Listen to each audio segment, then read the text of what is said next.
Porque los mitos han articulado gran parte de nuestro imaginario e incluso de nuestro pensamiento desde la antigüedad hasta hoy, y porque en estos días Madrid acoge una muestra del Festival de Teatro Clásico de Mérida, hoy hemos traído una pregunta a la Corrala. ¿Qué importancia tiene lo mítico en el momento actual? Para hablar también de humanidad, porque si para algo sirven los mitos es para recordarnos lo profundamente humanos que somos, aunque algunos no lo parezcan. Y tenemos una visita privilegiada, la de dos maestros, dos grandes enamorados y conocedores de lo clásico. Antonio Alvar, catedrático de Filología Latina de la Universidad de Alcalá. Muy buenos días, bienvenido a M21 Radio, a La Corrala. Muy buenos días y muchas gracias por haberme invitado. Y tenemos también con nosotros a José Manuel Losada, que es uno de los grandes teóricos de este país, profesor de la Complutense, teórico de mitocrítica. Luego nos explicará qué es eso. José Manuel Losada, buenos días. Buenos días, muchas gracias. Bueno, y la primera pregunta es ¿cuál es la vigencia en una sociedad como la que vivimos del mito? ¿Qué vigencia tiene hoy el mito? Uy. Qué pregunta, ¿no? Vamos a ver, desde hace mucho tiempo ya se sabe que la vida humana, el comportamiento humano no se nutre exclusivamente de razón. Ya, en fin, en relación con los antiguos griegos ya se hablaba de la oposición del mito y de la razón, del mito y del logos, ¿no? Es otra manera de explicar la realidad, ¿no? Es otra manera de posicionarse ante las circunstancias que nos rodean. Para nosotros los mitos son los mitos clásicos, siempre han sido los mitos clásicos, y concretamente los mitos griegos. Es sorprendente la cantidad de historias, de leyendas, de relatos que nos han llegado a la antigua Grecia. Es algo verdaderamente asombroso y además magníficamente estructurado. No hay ninguna otra cultura que yo sepa en la humanidad que haya proporcionado tantísima información y todo eso para explicar el mundo. Y la condición humana, en ese momento en el que se crea el mito y se utiliza ese mito, esos relatos de la antigua Grecia, bueno, pues sigue siendo básicamente la misma. Y las preocupaciones que tenían ellos, básicamente, en lo más íntimo de nuestros corazones, sigue siendo lo que nos preocupa a nosotros. Por eso estoy en vigencia todavía. Vamos a explicar primero qué es el hecho mítico. No sé si igual José Manuel quiere explicarlo. Bueno, hay muchísimas definiciones de lo que pueda ser un mito. Cada uno tiene, yo creo, su propia definición de mito. Hay muchos mitos sociales, mitos falsos, mitos literarios.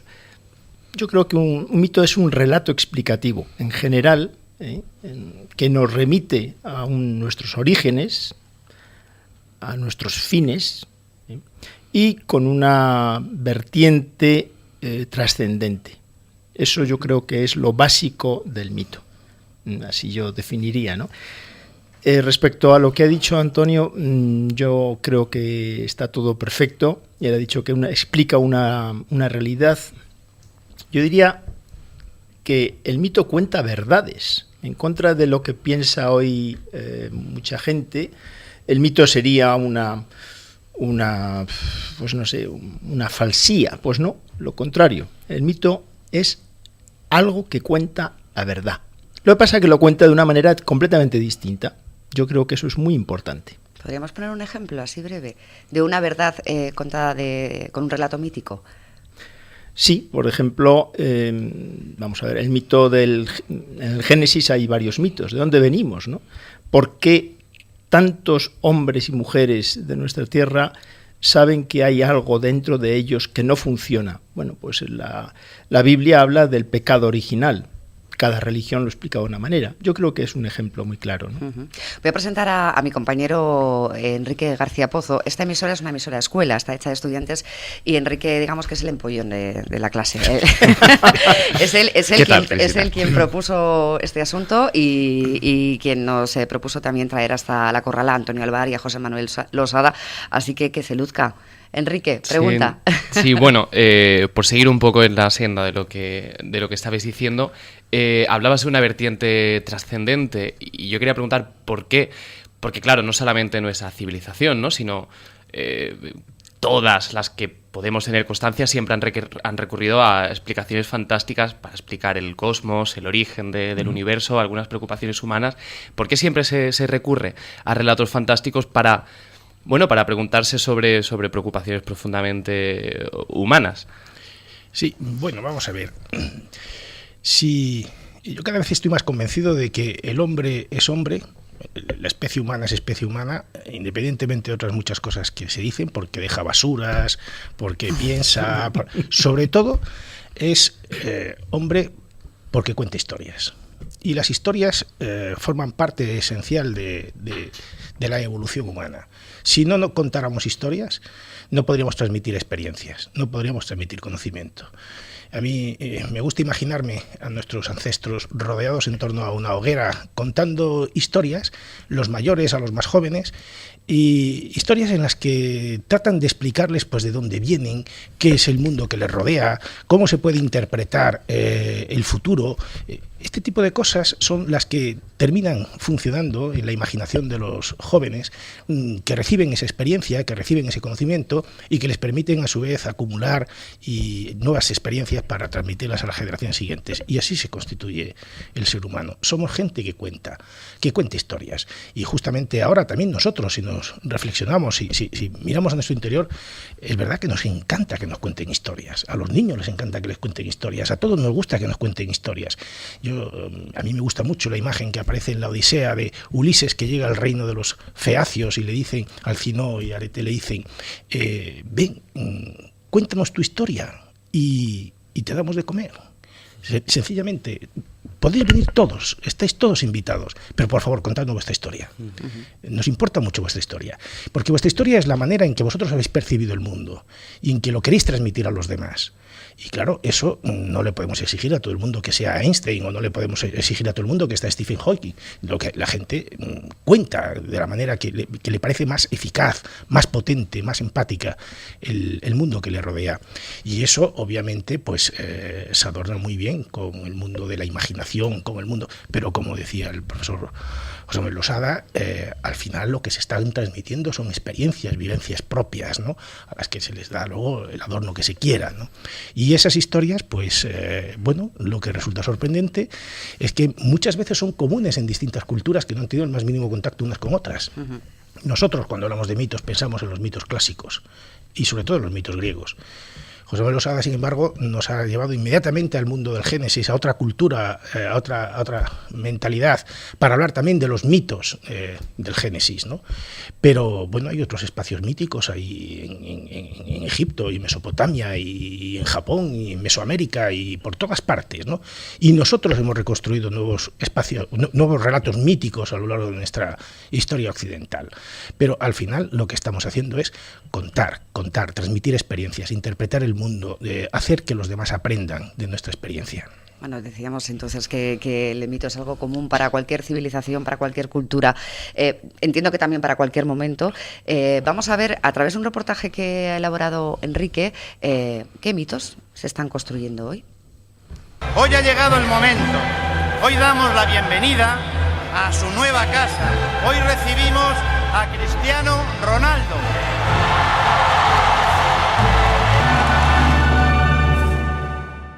Hay algo de homérico en el mundo futbolístico. El ritmo parece vertebrar a los 11 jugadores que se lanzan al campo ante miles de espectadores, convertidos en héroes, en guerreros sobrehumanos, en bestias diseñadas por el Olimpo.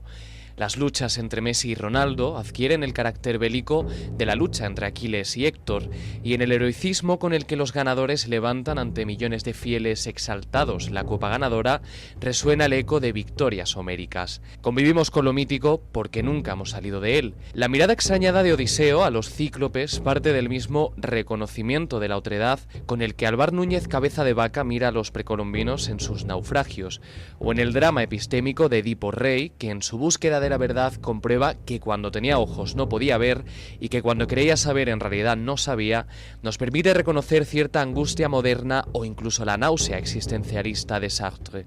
El gran pintor romántico Delacroix pintó 2 veces a la eterna Medea antes de matar a sus hijos. El mito es casi sustancial en la historia del arte. Basta hacer un recorrido por las representaciones pictóricas del nacimiento de Venus hasta la propuesta de Paul Devaux en 1947 con una Venus metálica desnuda y de pie dentro de una bañera. La importancia del mito sacude todos los ámbitos en los que nos movemos, porque ¿acaso los relatos nacionalistas del romanticismo y también de la actualidad no se recubren de una aureola mística de la construcción de un Eneas propio, de hazañas legitimadoras, de mártires convertidos en santos? En las últimas décadas, autores y artistas han seguido acercándose al mito, pero esta vez reescribiéndolos, dándoles la vuelta. Así encontramos a una casi feminista, Penélope, en La tejedora de sueños de Buero Vallejo, o a un Edipo Rey en la Italia de la posguerra en la propuesta fílmica del gran Pasolini. También muchas mujeres poetas españolas, como Ana Rossetti o María Victoria Atencia, han reescrito lo mítico para construir su propio yo poético. Porque los problemas de los antiguos son también nuestros problemas, aunque las respuestas cambian o nunca terminen de llegar, al menos las definitivas, porque lo mítico siempre está abierto a la posibilidad y a reactualizar las respuestas y también las preguntas, como cantaba el poeta victoriano Alfred Tennyson al Ulises. Venid, amigos míos, venid. Nunca es demasiado tarde para buscar un mundo nuevo. Escribimos mitos a lo largo de la historia y también los releemos en función de nuestras necesidades y nuestro momento, ¿no? Como por ejemplo está ocurriendo con el mito de Adán y Eva y el feminismo, perdón, el feminismo que ve en Eva quizás la primera feminista. Esa relectura que hacemos constante también de los mitos. Os pregunto por ella. Es imprescindible. Es decir, el mito, como su propio nombre indica, mitos, el relato, es de tradición esencialmente oral. Es decir, se transmite boca a oído, ¿no? De una generación a otra a lo largo de los siglos, ¿no? Sin embargo, hay un momento en el que el mito deja de cumplir esa función y hay quienes piensan, este acervo tan rico de historias, de leyendas, habría que ponerlo por escrito para que no se pierda. Ese poder que se le atribuye, no siempre ha sido así, pero que se le atribuye a la palabra escrita, a la escritura, como una herramienta poderosísima para perpetuar, para guardar la memoria, ¿no? Y a partir de ese momento el mito deja de ser un relato oral que cumple una determinada función cuasi religiosa dentro de un determinado ámbito social para convertirse en un tema literario, en literatura. Entonces ese mito, bueno, pues es posible que puedan acceder a él pues individuos de muy distintas culturas, ¿no? Ya se ha convertido en palabra escrita, puede ser traducido, puede ser vertido en otras. Y entonces los nuevos lectores, los nuevos consumidores de esos relatos le aportan su propia visión, le aportan su propia... Pero ¿por qué? Porque se reconocen en lo más íntimo de ese relato. En la exposición brillante que se acaba de hacer sobre los mitos, quizás hubiera sido también oportuno, podríamos añadir aquí, como Freud, cuando establece toda su teoría del psicoanálisis, no encuentra otra herramienta mejor para designar sus síndromes que designarlos con los nombres de los mitos griegos, ¿no? Entonces, pues tenemos ahí a Edipo, tenemos ahí a Electra, eso quiere decir que el hombre actual, incluso reflexionando sobre se reconoce en los mitos que nos han contado de mucho más atrás, ¿no? Y claro, en el momento en que nosotros cambiamos cualquier elemento del mito o lo miramos desde cualquier relato, esto es una base consustancial a la creación literaria, cambiamos el punto de vista, por ejemplo, de quien hace el relato se transforma radicalmente. El caso de La casa de Asterión de Borges, ¿no? Donde el mito que siempre nos han contado de Teseo y el Minotauro, desde el punto de vista de Teseo, desde el punto de vista del narrador omnisciente, en este momento pasa a ser un relato hecho por el propio Minotauro, y de repente el mito se convierte en otra cosa radicalmente diferente, ¿no? O nos sugiere otras cosas muy distintas. Ese es el poder que tiene el mito, que se puede recrear constantemente desde la experiencia de cada uno de nosotros. ¿Existen momentos históricos en los que haya un caldo de cultivo más importante para la aparición del mito? Conflictos bélicos, no sé si hay momentos en la historia en los que es más fácil que mitifiquemos. Por supuesto. El problema, para retomar un poco lo que acaba de decir Antonio y lo que hemos estado viendo o escuchando, el problema está en que en nuestro tiempo el mito es percibido de una manera completamente distinta a como era percibido antes. Estamos en un tiempo eminentemente material, inmanente. Entonces, cuando el mito tiene un carácter trascendente, evidentemente o es modificado o no se entiende. Quiero decir que con esto que hoy en día hay una tendencia muy marcada a desmitificar los mitos y a producir nuevos mitos. Un poco desde otro punto de vista, como acaba de decir Antonio, o desde otro punto de tipo. Vamos a ver, hemos oído hablar del mito de Ronaldo hace unos minutos, ¿verdad? Bueno, pues evidentemente eso son tipos de mitificaciones históricas, evidentemente efímeras, que duran un día, pasajeras, pero bueno, hasta cierto punto habría que saber a qué tipo de mito nos estamos refiriendo. Claro, hoy en día, evidentemente, ¿cuál es la trascendencia de Ronaldo, Messi o Neymar? Bueno, pues precisamente a eso nos dedicamos nosotros, a saber dónde está el carácter mítico de estos personajes, si se pueden llamar mitos, y en qué circunstancias, condiciones y cómo, sobre todo, y es lo que a mí me gustaría dejar hoy claro, cómo nos ayudan a comprender la sociedad y a comprendernos a nosotros mismos. Es decir, el mito es un relato explicativo, ¿de acuerdo? Pero nos ayuda a comprendernos, nos ayuda a comprender a los demás a través de la experiencia. Ahí está el valor del mito. El mito eminentemente nos ayuda a comprendernos a través de experiencias y relatos. Sí, si me permitís, sí. Es más, nos inserta en una comunidad. Los antiguos griegos, por ejemplo, no eran los que hablaban griego. Había muchas formas de hablar griego, muchos dialectos, incluso había gentes que se consideraban griegas y no se entendían unos con otros. Los macedones no entendían a los cretenses, ¿no? Porque hablaban dialectos muy diferentes. Tampoco son griegos los que viven en un sistema político democrático, porque había otros sistemas políticos en otras polis que no eran democráticos. Tampoco eran los que vivían en Grecia, porque Grecia no existía y porque había griegos que vivían en Hispania. ¿Quiénes eran los griegos? Los griegos eran los que compartían los relatos míticos de Homero.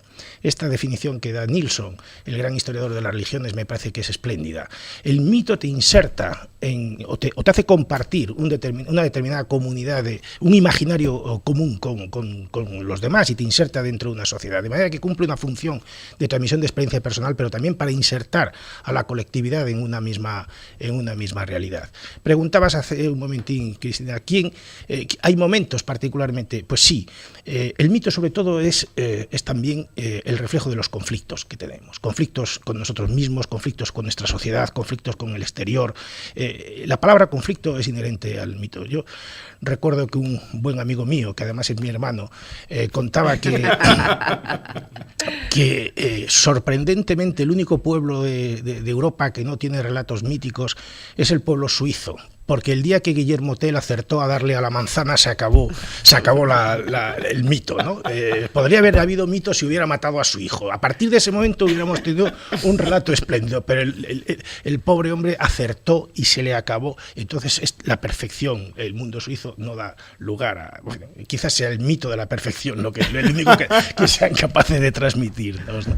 Pero claro que el mito es inherente al conflicto y por tanto, claro, tenemos siempre los mismos conflictos, pues siempre volvemos al mismo tipo de explicaciones, ¿no? Y en esa explicación de que el mito construye también comunidades, ¿qué clase de comunidad, en qué clase de sociedad estamos cuando los semidioses míticos son señores como Ronaldo, Neymar o Messi? Bueno, decían los antiguos clásicos que la fama llega cuando uno está en la boca de los hombres, pero alguien corrigió y dijo, ni hablar, cuando uno está en la boca de los niños, ahí es donde está la verdadera fama, ¿no? Entonces, Ronaldo, ¿por qué es un mito? Porque lo conocen los niños, no porque lo conozcamos los mayores. Los mayores conocemos a Ronaldo y conocemos otras cosas, pero aquello que llega a los niños, aquello en lo que los niños pueden iniciar una conversación, pueden hablar unos con otros, pueden inmediatamente insertarse dentro de un mundo referencial común, eso es lo que verdaderamente constituye su espacio mítico, ¿no? Y nosotros ahora lo que pasa es que vivimos en una realidad tan multiforme,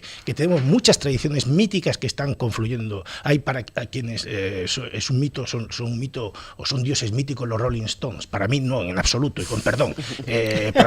Para mí lo puede ser Beethoven o puede ser Mozart, ¿no? Pero y para otros es bueno, cada uno tiene sus propios mitos y construye. ¿Por qué? Porque formamos tribus urbanas. Sí. Formamos tribus urbanas y cada tribu tiene sus relatos míticos y tiene sus dioses y tiene sus historias y tiene sus vivencias compartidas entre unos y otros. Uh-huh. Y también se intenta imponer, ¿no? O dar importancia a una serie de mitos o incluso rituales para crear una colectividad que interpele o tenga como referencia al mito y se sienta como una colectividad homogénea. Digo esto porque entiendo que en un momento, en un contexto político europeo actual en el que, bueno, hay cierto brote nacionalista bastante tangible, creo que se vuelve a recurrir al mito, porque yo creo que es inevitable recurrir al mítico cuando se habla de la nación, ¿no? o de la nacionalidad. No sé si, al igual que se hizo en el romanticismo, o hay nuevas formas de proponer o acercarse al mito en los discursos nacionalistas actuales. Sí, por supuesto. De igual manera que se hace de Ronaldo, como decíamos antes, o de Messi, un objeto de consumo, porque intenta o porque compensa desde el punto de vista económico a tal o cual persona o a tal o cual equipo. Otro tanto se puede hacer con las colectividades, con las masas. Normalmente estos mitos sociales lo que hacen es un poco lo mismo que se ha hecho siempre, de la misma manera, es decir, prometer una utopía, prometer algo que va a ocurrir, que puede ser un apocalipsis, entonces se avisa de que lo que va a ocurrir, o puede ser una edad dorada. Entonces lo que hacen muchas veces, pues me decías, los nacionalismos, los populismos, las mitologías de los estados también, es prometer no ya hacia lo que pasó, sino a lo que vendrá. Entonces eso tiene mucha acogida, a la gente le gusta que le prometan. Las historias pueden relatarse sobre lo que ha ocurrido o sobre lo que va a ocurrir. Sí, has utilizado, Enrique, una palabra que introduce toda una línea nueva de discusión, que es la palabra ritual. Antes hemos hablado del mito como relato y lo hemos derivado hacia la literatura, ¿no? Hacia el relato fijado en la letra escrita y convertido en un producto literario. Pero no nos cabe la menor duda de que el mito ha fecundado también otra línea cultural, que es la línea de los rituales, ¿no? Los rituales que lo único que pretenden es reproducir de manera esquemática, digámoslo así, de manera un poco estilizada, lo que se supone que había ocurrido en el momento de... Es decir, el ritual de la misa lo que pretende es pura y simplemente recrear el momento de la última cena, ¿no? Es decir, un hecho que se considera histórico y que se repite constantemente de una manera estilizada, de una manera muy formalizada, porque se supone que aquel momento iniciático tuvo un valor simbólico profundo que hay que reproducir de una manera estricta, y si no se hace de esa manera no va a producir esa función, ¿no? El ritual. Y naturalmente vivimos en un mundo lleno de rituales, en un mundo y cuando se quiere construir una nueva realidad, no solamente se necesita echar mano a nuevos relatos sobre nuestros pretendidos orígenes, sean reales o ficticios, sino que además se trata de acompañarnos inmediatamente de la fuerza del ritual, de la celebración anual de ese rito, en forma de manifestaciones públicas, en forma de fiestas, en forma de diadas o en forma de lo que se quiera, ¿no? Es decir, el relato, la historia va por un lado, el ritual va por otro. Y todo esto conforma una nueva forma de religiosidad. Todo esto forma parte de una nueva forma de religiosidad, una nueva forma que es la de siempre, que es la religiosidad de siempre. Bueno, hemos traído hoy el asunto de los mitos a la corrala porque esta semana, si me permitís, no sé, uno de los dos tenía prisa, tenía que marcharse pronto, me ha dicho, los dos, pues entonces no sé si los despedimos ya, o porque estamos pendientes de hablar con la muestra del Festival de Teatro de Mérida que está en Madrid. Una curiosidad, en toda esta conversación que hemos tenido sobre la creación de seres mitológicos, de rituales y demás, ¿qué pinta Donald Trump? No sé si se podría equiparar en este momento lo que está pasando en el mundo, el cambio del orden mundial, la llegada de Donald Trump al gobierno de Estados Unidos. Donald Trump, perdón, Antonio, seguro que tienes cosas más interesantes que decir, pero es una promesa de consumo interno de lo que van a ser, y es curiosamente una promesa a partir de lo que han sido, o si se quiere, de la imaginación que hay en el imaginario estadounidense de lo que fueron. Y les está diciendo, volveréis a ser. Es una promesa. Los mitos pueden contar una cosmogonía o una escatología. Lo que fue o lo que será. Yo creo que es una promesa. Bueno, tengo nada que añadir porque efectivamente es así. Pura y simplemente da una sensación para los que ya tenemos unos cuantos añitos y encima nos dedicamos a estudiar el hecho histórico desde, bueno, yo con decir que para mí todo lo que ocurrió a partir del siglo V después de Cristo me parece periodismo, pues bueno, pues para los que ya tenemos una cierta trayectoria de reflexión sobre lo que es la condición humana, tiene una sensación de déjà vu, ¿no? Sí. Ya hemos visto esto ya lo hemos visto. No sabemos en qué va a acabar, porque cada historia tiene su final. Pero este formato nos suena ya a muy conocido, ¿no? Ya muy aburrido. Y lo que hemos conocido no ha terminado demasiado bien. No. Es una mitificación de la sociedad estadounidense. Bueno, don Antonio Alvar, catedrático de Filología Latina de la Universidad de Alcalá, y José Manuel Losada, teórico de la mitocrítica. Muchísimas gracias a los dos. Ha sido un placer escucharles. Muchas gracias. Y esta es vuestra casa cuando queráis. Estupendo. Gracias.